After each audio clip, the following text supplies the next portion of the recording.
Hello friends, I am Chevee. Welcome to my shed. How are you today? How's life in your world? How's things where you are? I hope it's all great. I got a new toy. I got a new tool. Something I've been wanting for a very long time, and I wasn't sure which one to buy, and I chose to buy the Kreg Precision Miter Guage. Now, miter gauge on my table saw, I use it all the time. I cross-cut on my table saw way more than I cross-cut on my miter saw. My chop saw, miter saw, what are you going to call it? Not the greatest. It's okay, but I trust the table saw to make much better cuts, so I use it all the time. The problem is, if you use a miter gauge, the one that comes with my saw, I don't know if this is a normal thing or not, because this is the only miter gauge I've ever had experience with, but the plate on this gauge has about a 1 or 2 degree bevel, like back. And while for the most part, if you're cross-cutting boards laying down, that's not an issue, because you're pushing them against the table. But if you want to do some stand-up cuts, like say you want to clamp a board vertically, to do box joints, for instance, the box joints are going to have this angle cut into them, which is not ideal. It's actually not good at all. The other problem is this fence that's on here, this isn't straight, it's even close to straight. So depending on where the board is sitting, it might be not quite 90 because this is just a piece of 3/4 inch plywood. So what a lot of people do is build a sled. I have one here.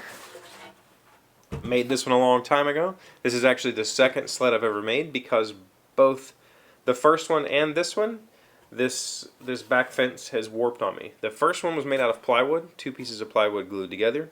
This one is made out of a 2x4, which was very straight when I made this, but now it has a bow, which means when I put pieces on here, they're not 90 degrees anymore. They're whatever that random angle is.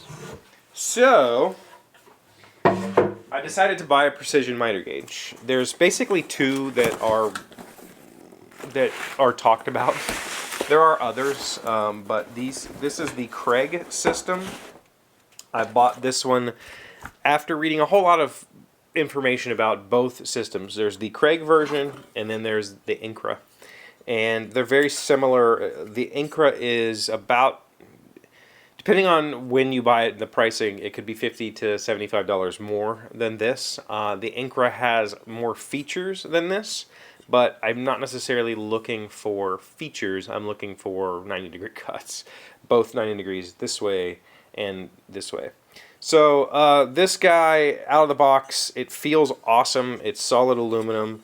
It comes with, this is truthfully the part that I really wanted, was a extruded aluminum fence, which means that once this is bolted together, this is never going to warp. It's going to be, unless I drop it or something, this will always be a perfectly flat surface, which means that it's a perfect reference for cutting detailed cuts on a table saw.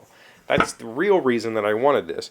As far as cutting miters, using this gauge to cut any sort of angle, I don't honestly know how often I'll use that. I don't know that I've ever set the angle on that miter gauge other than 0. That's it. Like, I don't know that I've ever adjusted it.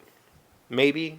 It's a rare instance. If I'm going to cut an angle that way, I will use the chop saw for that. Or I'll use a handsaw, because I can get a very accurate, repeatable cut. Whereas with a table saw, unless you're clamping the piece into some sort of jig, or you're using a sled where you can put downward pressure on the piece, the piece has a tendency to slide, and then your cut gets all wonky, and I don't like it. In fact, sometimes the piece will slide just cutting. Like, if you're not used to using a miter gauge instead of a sled, the table, the piece that you're cutting is riding on the table, and just that force of pushing it through the cut, or if your fingers slip, you're going to pull the workpiece away from the blade, and you could make all kinds of sorts of crazy cuts. I've made a lot of really bad errors that I didn't catch until much later in a project, because I thought I cut perfectly straight cuts, but I must have shifted slightly just pushing the piece through. And for that reason, I've never really messed with angling the gauge, because it's kind of hard to keep the piece pushed against the bevel or the miter gauge while you push forward without it slipping. It's very difficult. So without a stop block or something, It's kind of hard. And that's the other thing with this that I've never had the luxury of using is an actual flip stop. So this is a piece that will mount on the top of the fence. You can raise it and lower it, and put it down to make an accurate, repeatable cut. Flip it up to get it out of your way, and make regular cuts. So I'm excited about this. I'm excited about all the tools I've gotten recently. I've got another tool here to show you, which I will get out in a second. I'm being ginger with this one. Normally when I do one of these unboxing or show off type things, I just throw everything on the table and don't put it away. But this is kind of, you know, I got this on a special, so it's normally $150. I paid $125. So when I saw that, I decided to use the Google money. Also, I picked up a Freud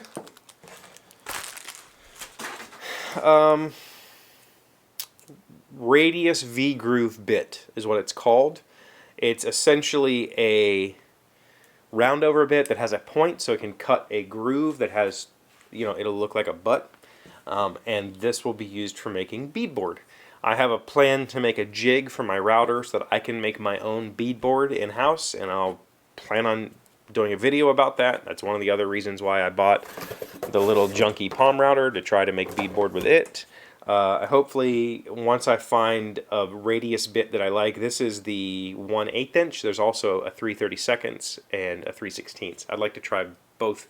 I'd like to try all three options to see what kind of bead pattern I want to create, because the way the jig is going to be made, the router is going to slot into holes, and I need to see, you know, you'll have to see it. I have a plan.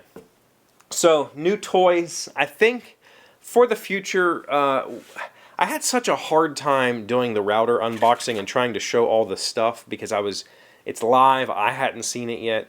I think for the future, when it comes to tools and stuff like this, I will do like a video on the other channel where I'll talk about the tool and all of the things, and maybe even I'll do a video on setting up this precision miter gauge, because it's got a pretty hefty book in it just to get the thing dialed into your table saw. So I think in the future I'll do more of that over there, and I'll just show you the stuff here and we can have a discussion about it. Have you used a precision miter gauge? Do you want one? Have you been debating between different manufacturers? Let me know what you think about them in the comments. Do you use a Sled? That's the other thing. Should I fix my Sled? I've made two and they both failed. I don't know that it's worth it anymore. So let me know in the comments. Thank you for being here as always. Thank you for liking, commenting, subscribing, being amazing friends and wonderful people. I really appreciate you, and I'll see you again tomorrow. Today's word you should know to sound smart is epistolary. It is an adjective meaning having to do with writing or letters or other literary works. Madeline continues the epistolary tradition of eschewing email, opting for fine parchment and her great-grandfather's diamond-encrusted quill pen for her correspondence. Epistolary. E-P-I-S-T-O-L-A-R-Y. I love some of these sentences. Like, yeah, she's using parchment and a quill pen to write letters. Sure.